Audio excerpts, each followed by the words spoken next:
నమస్తే అందరికీ, welcome to Praveen tech tips అన్నమాట. సో ఇవాళ వీడియో వచ్చేసరికి అయితేనేమో బడ్జెట్లో విఎఫ్ఎక్స్ ఎడిటింగ్ పీసీ బిల్డ్ గురించి ఒక వీడియో చేస్తున్నమాట. చిన్న రిక్వెస్ట్ అంటే ఛానల్ సబ్స్క్రైబ్ చేసుకున్న తర్వాత బెల్ ఐకాన్ ప్రెస్ చేయండి. లేటెస్ట్ టెక్ అప్డేట్స్ కోసం ఫేస్బుక్ అయితేనేమో పేజ్ లైక్ చేయండి. యాక్చువల్గా ఈ వీడియో రిక్వెస్ట్ చేసిన వీడియో అనమాట. ఎవరి నుంచి అంటే వనర్సీ ఇర్మియా అనే ఫాలోవర్ ఉన్నారు. నా వీడియో ఇంకో వీడియో అంటే 1500 రూపీస్కి బడ్జెట్ గేమింగ్ పీసీ బిల్డ్ అనేసి దాంట్లో అతను కామెంట్ చేసిన అనమాట. విఎఫ్ఎక్స్కి కూడా ఇది పనికొస్తాను నేను కాదన్నా. సో అతనికి నేను ఏమన్నా అంటే సపరేట్గా వీడియో చేస్తాను అంటే సరే అన్నాడు. అందుకోసం అతని కోసం సపరేట్గా ఈ వీడియో చేస్తాను అన్నమాట. సో స్టార్ట్ చేసేద్దాం. సో ఫస్ట్ మీరు ఆన్ ద స్క్రీన్ తీసుకోవచ్చు. అన్ని అమెజాన్ లింక్స్ డిస్క్రిప్షన్లో ఇచ్చేస్తే మీరు కూడా చెక్ చేసుకోవచ్చు. అన్ని కూడా అమెజాన్ నుంచే చూపిస్తాం మీకు. ఇంకోటి మీరు ఆన్ ద స్క్రీన్ మీద తీసుకోవచ్చు. ఇంటెల్ సిపియూ చూపిస్తున్నా. మీరు అనొచ్చు, అన్న ఇన్ని రోజులు ఏఎండి అన్నావు కానీ ఇంటెల్ సిపియూ ఎందుకు చూపిస్తున్నావు అనేసి అనొచ్చు. ఫస్ట్ రీజన్ ఏంటంటే ఇంటెల్ది ఇది 10th జనరేషన్ ప్రాసెసర్ అన్నమాట. సో మీరు ఆన్ ద స్క్రీన్ మీద చూసుకుంటే ఇంటెల్ కోర్ i3 10100F ఇది 4 కోర్ 8 థ్రెడ్స్తో పాటు వస్తుంది. ఇది ఎఫ్ సిరీస్ ప్రాసెసర్ అన్నమాట. సో దీనికి మీరు సపరేట్గా గ్రాఫిక్ కార్డ్ కొనుక్కోవాల్సి వస్తుంది. నేను ఇంతకుముందుకి i3 9th generation and i3 10th generation యొక్క కంపారిజన్ వీడియో చేసిన. ఎవరికైతే ఏమైనా డౌట్స్ ఉంటాయి ఇట్లా ఆ వీడియో కూడా చెక్ చేసుకోవచ్చు. ఐ కార్డ్లో అండ్ డిస్క్రిప్షన్లో ఇచ్చేస్తాను. రెండు కూడా అర్థమైపోతే ఏది బెటర్ అనేసి. నెక్స్ట్ ఏఎండి ఎందుకు తీసుకోవాలి అంటే ఈ ప్రైస్ రేంజ్లో ఏదైతే 9000 10,000 ప్రైస్ రేంజ్లో మీకు 4 కోర్ 8 థ్రెడ్స్ ప్రాసెసర్ దొరకదు అనమాట. ఇంటెల్ ఏఎండిలా ఉంది కానీ నాకు ప్రెసెంట్ అది 10,000 పైన అయిపోయింది అనమాట. డ్యూ టు కొన్ని రీజన్స్ నేను చెప్పలేను, మళ్ళీ బిస్కెట్ అయిపోతాయి యూట్యూబ్ నుంచి. సో ఆ కారణం వల్ల ప్రైస్ హైక్ అయింది. సో అది 10,000కి వెళ్ళిపోతుంది ప్రాసెసర్. 10,000 ఇంకా ఎక్కువ కూడా ఉంది. కొన్ని సిచ్యువేషన్స్లో కొన్ని ఏరియాస్లో దొరుకుతారు. సో ఆ రీజన్తో ఇంటెల్ని ప్రిఫర్ చేస్తాను అనమాట. లేకపోతే నేను ఏఎండిలో Ryzen 3 3300X ఉంది, లేకపోతే 3100X ఉంది. అది బెటర్ ఆప్షన్. ఏంటంటే అవైలబిలిటీ అండ్ ప్రైస్ ఫ్లక్చువేట్ కావడం వల్ల ఇంటెల్ని రికమెండ్ చేస్తున్నా. అండ్ ఇంకోటి ఏంటంటే మేజర్ డిఫరెంట్ ఏంటంటే ఇంటెల్కి సంబంధించిన ప్రాసెసర్లు అడోబ్ ఏదైతే అడోబ్కి సంబంధించిన సాఫ్ట్వేర్స్ ఉంటాయి అంటే ఫోటోషాప్, మాయా, విఎఫ్ఎక్స్ స్టిల్ ఇప్పటికీ ఆ సాఫ్ట్వేర్స్ ఇంటెల్తో మంచిగా ఏమంటారు వర్క్ ఫ్లో అవుతుంది అన్నమాట. కొన్నిసార్లు స్ట్రక్గా ల్యాగ్స్ అనేవి కావు. సో ప్రాసెసర్ ప్రైస్ చూసుకుంటే 8,200 రూపీస్ ఉందన్నమాట. సో నెక్స్ట్ చూసుకోవచ్చు మదర్ బోర్డ్ ఏదనేసి. సో బడ్జెట్లు ఉన్నాం కాబట్టి ఏ హై అండ్ ఏం వెళ్తలేము. సో ఎంఎస్ఐలో H410 Pro మదర్ బోర్డ్ తీసుకుంటున్నాం అనమాట. సో ఇక్కడ మీకు బెనిఫిట్ ఏమొస్తుంది అంటే ఇక్కడ మీరు ఒకవేళ గ్రాఫిక్ కార్డ్ పెట్టుకున్నా సరే కూడా గ్రాఫిక్ కార్డ్ అనేది ఇచ్చారు. సో ఇక్కడ మీరు చూసుకోవచ్చు మెటల్ ప్లేటింగ్ ఉందన్నమాట. సో గ్రాఫిక్ కార్డ్కి ప్రాబ్లం రాకుండా ఉండడానికి. అండ్ ఇక్కడ ఫ్యూచర్లో మీ స్పీడ్ ఏదైతే ఉందో స్టోరేజ్ ఇంక్రీజ్ చేసుకోవడానికి, లేకపోతే storage high performance storage increase చేసుకోవడానికి M.2 స్టోరేజ్ సపోర్ట్ కూడా ఇక్కడ ఇచ్చారు. అండ్ మీరు 2 ర్యామ్ స్లాట్స్ వస్తున్నాయి. 8GB దాకా 16GB దాకా కూడా ర్యామ్ స్లాట్ ఇంక్రీజ్ చేసుకోవచ్చు అనమాట. సో బేసిక్ మదర్ బోర్డే పెద్దగా ఏం లేదు. అరౌండ్ 5,899కి వస్తుంది, అంటే 5,900కి వచ్చేస్తుంది మదర్ బోర్డ్. తర్వాత చూసుకుంటే క్రూషియల్ ర్యామ్ అనమాట. సో మీరు ర్యామ్ ఫ్యూచర్లో అప్గ్రేడ్ చేసుకోవచ్చు, కంపల్సరీ ఏం కాదు. కానీ బేసిక్ చిన్న వర్క్స్కి 8GB ర్యామ్ సరిపోతుంది. ఆఫ్టర్ ఎఫెక్ట్స్ అయితేనేమో 720p వీడియోస్ ఏవైతే ఉంటాయో అవి క్రియేట్ చేసుకోవచ్చు, ఎడిటింగ్ చేసుకోవచ్చు. 1080p కొంచెం ల్యాగ్ అవుతుంది, మీరు క్వాలిటీ అక్కడ చేంజ్ చేసుకోవాల్సి వస్తుంది ఆఫ్టర్ ఎఫెక్ట్స్లో. నెక్స్ట్ చూసుకుంటే ఇది SSD అనమాట. M.2 ఏదైతే ఉందో NVMe M.2 స్టోరేజ్ కంటే కూడా ఇది ఇంకా తక్కువనే పర్ఫార్మెన్స్ కానీ మంచిగా ఇస్తుంది. సో M.2కి SSDకి పెద్ద పర్ఫార్మెన్స్ డిఫరెన్స్ ఏమి ఉండదు, మీరు ఎక్కువ ఫరక్ ఏం పడదు. సో ఇది ఆప్షనల్ అన్నమాట. నేను మళ్ళీ చెప్తే ఇది కంపల్సరీ కాదు, ఇది ఆప్షనల్. కానీ ఉంటే ఒకవేళ మీకు బడ్జెట్ ఉంటే ఇట్లా మీరు ఏమంటారు కొనుక్కోవచ్చు. సో ఇది వచ్చేసి అయితేనేమో 2,600 ఉంది SSD అనమాట. సో నార్మల్ హార్డ్ డిస్క్ అంటే కూడా నియర్లీ 70-60% స్పీడ్ ఉంటుంది. సో NVMe స్టోరేజ్ ఏదైతుందో దీనికంటే 20% స్పీడ్ ఇంకెక్కువ వస్తుంది అనమాట NVMe స్టోరేజ్. సో బేసిక్గా చెప్పాలంటే NVMe స్టోరేజ్ కూడా ఇక్కడ మదర్ బోర్డ్ ఉంది కదా, సో సో ఈ స్లాట్ అనమాట, ఆ స్లాట్లో పెట్టుకొని మీ ఫ్యూచర్ ప్రూఫ్ కావచ్చు. అందుకోసమే ఈ మదర్ బోర్డ్ని తీసుకున్నాం అనమాట, ఫ్యూచర్ ప్రూఫ్ ఉండడానికి. సో నెక్స్ట్ చూసుకుంటే hard disk. So hard disk వచ్చేసరికి సెకండ్ బ్యాగ్ కూడా 500 GB హార్డ్ డిస్క్ తీసుకుంటాం అనమాట. సో బేసిక్గా మీరు గేమర్ కాకపోతే ఇట్లా just video editing, VFX editing అయితేనేమో బేస్ట్ 500 GB సరిపోతుంది. బిగినర్కి అయితే సరిపోతుంది. మీరు ప్రో అడ్వాన్స్ లెవెల్కి అయితే ఇట్లా మీకు 1 TB 2 TB దాకా అవసరం అవుతుంది. సో అప్పుడు తర్వాత చూసుకోవచ్చు. కానీ అట్ ప్రెసెంట్ బడ్జెట్ తక్కువ ఉన్న వాళ్ళకైతే 500 GB is enough. Next graphic card అనమాట. మీరు అనొచ్చు, అన్నాను ఎప్పుడైనా సరే గేమింగ్ కార్డ్కి వచ్చేసరికి అయితేనేమో ఏఎండీలో ఏపీయూ తీసుకోమంటాం, పర్టికులర్ Ryzen 3 3200G తీసుకోమంటాం, లేకపోతే 3400G ప్రాసెసర్ తీసుకోమంటాం. ఇప్పుడు ఏంది మళ్ళీ ఈ గ్రాఫిక్ కార్డ్ ఎందుకు రికమెండ్ చేస్తున్నాం అనేసి మీరు డౌట్ రావచ్చు. సో ఫస్ట్ నేను ఎందుకు రికమెండ్ చేస్తున్నా అంటే ఫస్ట్ రీజన్ చెప్తా. సో ఫస్ట్ రీజన్ వచ్చేసరికి అయితే మనకి ఇక్కడ యూజ్ చేసేది Intel i3 10100 F series processor అనమాట. సో F సిరీస్ ప్రాసెసర్లో వీళ్ళు ఇంటిగ్రేటెడ్ గ్రాఫిక్స్ ఇయరు, మీరు సపరేట్గా గ్రాఫిక్ కార్డ్ కొనుక్కోవాల్సి వస్తుంది. సో దానికోసం అనేసి GT 1030 తీసుకుంటున్నారు. మీరు లోకల్గా షాప్స్కి వెళ్తేనేమో వాళ్ళు మీకు GT 710 ఇస్తారు.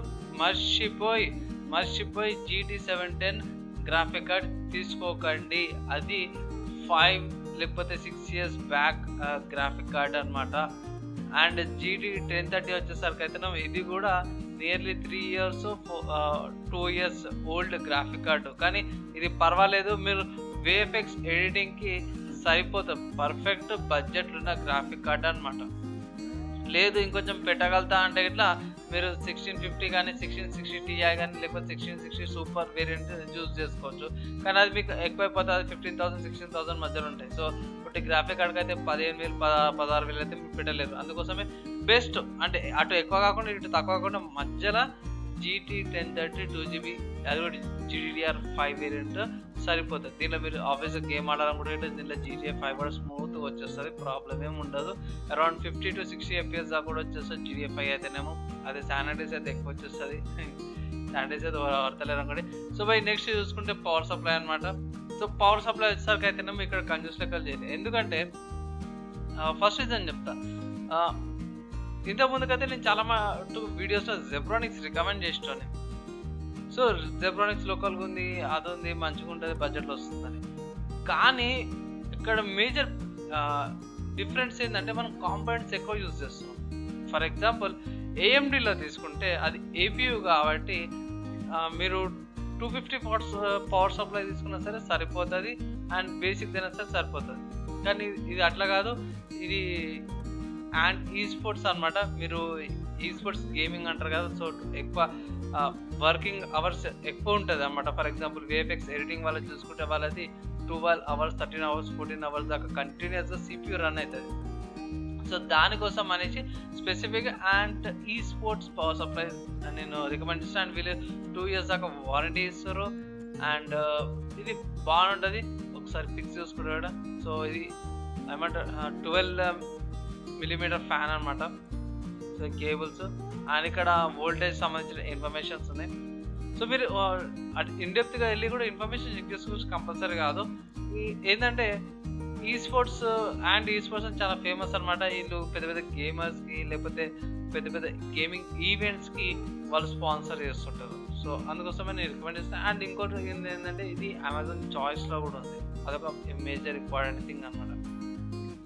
సో ఫైనల్గా ఇవన్నీ కలిపేసి మిక్చర్ చేసేసి దేంట్లో గుసాంచాలంటే క్యాబినెట్లో గుసాంచాలి. సో మీరు అనొచ్చు, అన్న ఏంది ఇంత మామూలు క్యాబినెట్ తీసుకొచ్చిన జెబ్రానిక్స్ క్యాబినెట్, అది కూడా 1300కి, ఎందుకన్నా ఇంత తక్కువ చూపిస్తున్నాం అనేసి మీరు అనొచ్చు. సో రీజన్ ఏంటంటే అల్ట్రా బడ్జెట్ అనమాట. సో అల్ట్రా బడ్జెట్ ఉన్న వాళ్ళకి కొంచెం ఇబ్బంది ఉంటుంది కాబట్టి. అయినా ఇప్పుడు ఇక్కడ వెంటిలేటర్ ఇక్కడ పిక్ ఉంది కదా, ఇక్కడ చూసుకోవచ్చు. ఇక్కడ వెంటిలేషన్కి మీరు 12mm ఫ్యాన్ ఇక్కడ సైడ్లో పెట్టుకోవచ్చు, ఎయిర్ ఫ్లో రావడానికి. సో కొంచెం కూలింగ్ అనేది వస్తుంది. నెక్స్ట్ ఇది మీరు RGB లేకపోతే టెంపర్ గ్లాసు, RGB ఫ్యాన్స్ అవి ఇవి అని చూసుకుంటే అది జస్ట్ యాస్థెటిక్స్ అనమాట. అంటే జస్ట్ ఉట్టి లుక్స్కి అండ్ ఉట్టి బిల్డప్ కోసం అనమాట. ఏ యూట్యూబర్ అయినా ఎవరైనా సరే చెప్తారు మీరు RGB తీసుకోండి, RGB ఫ్యాన్లు, RGB ఏమంటారు క్యాబినెట్స్, RGB టెంపర్ గ్లాస్ అది అని తీసుకుంటారు, కానీ అది జస్ట్ ఫర్ ఓన్లీ లుక్స్ అనమాట. పర్ఫార్మెన్స్ ఎడిటింగ్ వర్క్ వచ్చేసరికి అది పనికి రాకుండా పోతుంది. అండ్ ఒకవేళ మీరు 8GB క్యాబినెట్ తీసుకుంటే అది మీకు డబుల్ ప్రైస్ వస్తుంది. ఫర్ ఎగ్జాంపుల్ ఇది చూసుకొని జెబ్రానిక్స్ క్యాబినెట్ 5200 ఉంది కదా, కింద చూపిస్తాను, కింద రికమెండేషన్లో చూసుకోవచ్చు. 2910 రూపీస్ ఉంది. ఇది కోర్సర్ క్యాబినెట్, ఇది టెంపర్ గ్లాస్. అండ్ ఇంకోటి ఇక్కడ చూసుకోవచ్చు, ఇంకోటి ఇక్కడ కోర్సర్ క్యాబినెట్ స్పెక్స్ O5 ఇక్కడ చూసుకుంటే ఇది మీకు 3200 రూపీస్ ఉంది. సో అది డిఫరెన్స్ అనమాట. సో ఈ అందుకే నేను బేసిక్ వేరియంట్ క్యాబినెట్ రికమెండ్ చేస్తున్నా పైసలు మిగలడానికి. సో మీరు అనొచ్చు, అన్న ప్రైస్ ఎంత అయింది ఇవన్నీ కలిపేసి డిస్టర్బ్ చెప్పినా మంచిగా ఉంది అంటే, ఆల్రెడీ అన్ని లెక్క పెట్టి క్యాలిక్యులేటర్ తీసిన, ఏ ప్రాబ్లం లేదు. సో 30,471 ఉంది.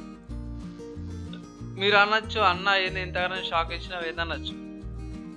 షాక్ ఏం లేదు, ఇక్కడ హార్డ్ డిస్క్ ఉంది కదా, ఈ SSD నేను చెప్పిన ఆప్షనల్ అని. సో ఈ SSD తీసేయచ్చు మీరు. సో ఫర్ ఎగ్జాంపుల్ నేను ఏం చేస్తా అంటే, సారీ 30,000 కదా, సో 30,471 మైనస్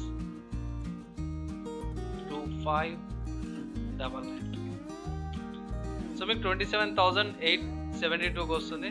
సో ఇక్కడ మీరు క్యాలిక్యులేటర్ చూసుకోవచ్చు. ఇక్కడ నేను మిస్టేక్ చేసిన డబల్ సార్ నొక్కడం వల్ల 60,000కి వెళ్ళిపోయింది. సో యాక్చువల్గా అయితేనేమో 30,471 ఉండే పీసీబీలు అన్నిటికి కూడా. సో SSD తీసేస్తే మీకు 27,000కి వస్తుంది. అది కూడా ఎక్కడి నుంచి, అది కూడా నేను అమెజాన్ లింక్స్ ఏమంటారు, అమెజాన్లో ఉన్న ప్రైస్ చెప్పిన మీకు. సో అమెజాన్లో ఉన్న ప్రైస్ వేరియంట్స్ చెప్పిన. సో ఈ లిస్ట్లో మీరు ఏదైనా స్కిప్ చేసేది ఉంటే అది ఒకవేళ కంపల్సరీ నాకు బడ్జెట్ ఎక్కువైపోతుంది అంటే ఇట్లా స్కిప్ చేయాల్సింది SSD ఒకటే. ఎందుకంటే పర్ఫార్మెన్స్ ఇస్తే కానీ ప్రైస్ ఎక్కువ, స్టోరేజ్ తక్కువ అనమాట. అందుకోసం బడ్జెట్లో ఉన్న వాళ్ళు SSD స్కిప్ చేసుకోవచ్చు. VFX కదా అంత ఇంపార్టెంట్ ఏముండదు. అండ్ ఫైనల్గా ప్రైస్ మీకు ఆల్రెడీ తెలిసిందే, 27,872. అంటే సింపుల్ చెప్పాలంటే 27,000 పీసీ బిల్ అనమాట. సో ఒకవేళ మీరు మీ లోకల్గా అంటే local shops, local CPU sellers ఉంటారో వాళ్ళ దగ్గరికి వెళ్ళేసి మీరు కొంచెం బార్గెన్ చేసారు అనుకోండి, వాళ్ళు మీకు 25,000 లేకపోతే 24,000లో మీరు డిస్కౌంట్ ఇచ్చే ఛాన్సెస్ ఉంటాయి. అండ్ ఇంకోటి ఏంటంటే జస్ట్ ఇది ఓన్లీ CPU అనమాట. CPU గురించి పీసీ బిల్ అనమాట. మీరు మానిటర్, డెస్క్టాప్, కీబోర్డ్స్ అవన్నీ కూడా ఇంక్లూడ్ చేస్తలేను. అవి ఇంక్లూడ్ చేస్తే గిట్లా మీకు 30,000 ఆబ్వియస్గా అవుతుంది. అంటే మీరు SSD వదిలేసుకుంటే మీకు డిస్ప్లే వచ్చేస్తుంది, కీబోర్డ్, మౌస్ అండ్ స్పీకర్స్ కూడా వచ్చేస్తాయి. అండ్ ఇంకోటి ఏంటంటే మర్చిపోయి కంపల్సరీ వైఫై రిసీవర్ ఒకటి తీసుకోండి, బెనిఫిట్ అవుతుంది. సో ఈ బిల్డ్ మీకు బెనిఫిట్ అవుతుంది అనేసి అనుకుంటున్నా. అండ్ VFX అయితే మరొకసారి చెప్తున్నా, VFXకి ఇది మంచి బిల్డ్ బడ్జెట్లు ఉన్న వాళ్ళకి. మరొకసారి చెప్తున్నా, బడ్జెట్లు ఉన్న వాళ్ళకి ఇది ఒక మంచి ఆప్షను. ఎడిటింగ్ ఆల్రెడీ ఫోటోషాప్కి అయితేనేమో నార్మల్గా ఏదైనా సరే సరిపోతుంది. క్వాడ్ కోర్ ప్రాసెసర్ ఉన్నది, 4 threads ప్రాసెసర్ సరిపోతుంది. అయితే ఇది VFX అయితేనేమో కొంచెం పర్ఫార్మెన్స్ ఎక్కువ ఉండాల్సి వస్తుంది. అందుకోసం అనేసి 4 core 8 threads ప్రాసెసర్ తీసుకున్నాం, బడ్జెట్ కాబట్టి. And 8GB RAM, 500GB hard disk basic. Graphic card తీసుకున్నది మాత్రం అయితేనేమో కొంచెం ఎఫెక్ట్స్ ఇవ్వాల్సి వస్తుంది, కొన్ని ఎఫెక్ట్స్ రెండరింగ్కి. సో అక్కడ కొంచెం యూజ్ అవుతుంది గ్రాఫిక్స్.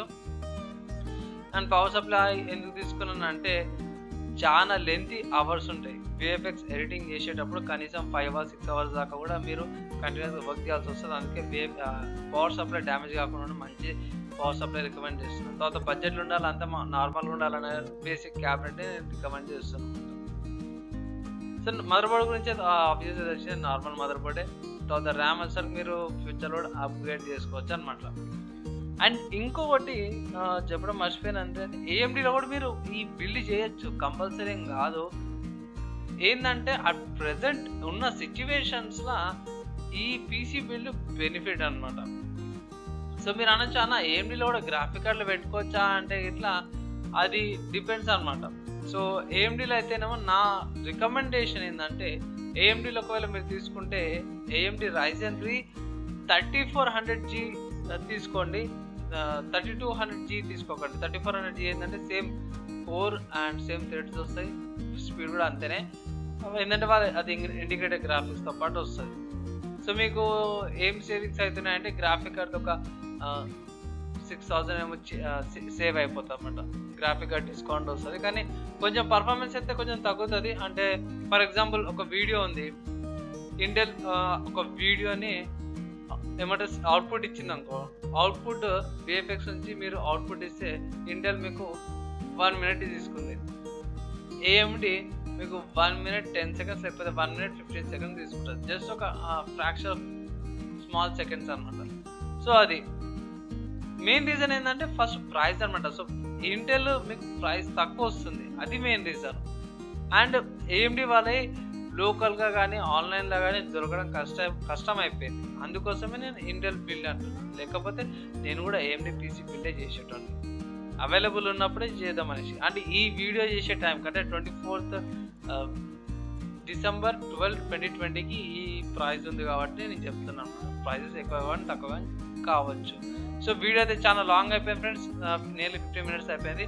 ఐ హోప్ మీకు ఈ పీసీ బిల్డ్ మంచిగా అనిపించి ఉండొచ్చు. అండ్ చిన్న రిక్వెస్ట్ అనేది ఛానల్ సబ్స్క్రైబ్ చేసిన తర్వాత బెల్ ఐకాన్ ప్రెస్ చేయండి లేటెస్ట్ టెక్ అప్డేట్స్ కోసం. అండ్ వీడియో చేయడానికి చాలా టైం పట్టింది, కంబైన్ చేసి బెస్ట్ పార్ట్స్ తీసుకోవడానికి. ఒక చిన్న subscribe and like and share అయితే చేయండి. నెక్స్ట్ వీడియోలో కలుసుకుందాం.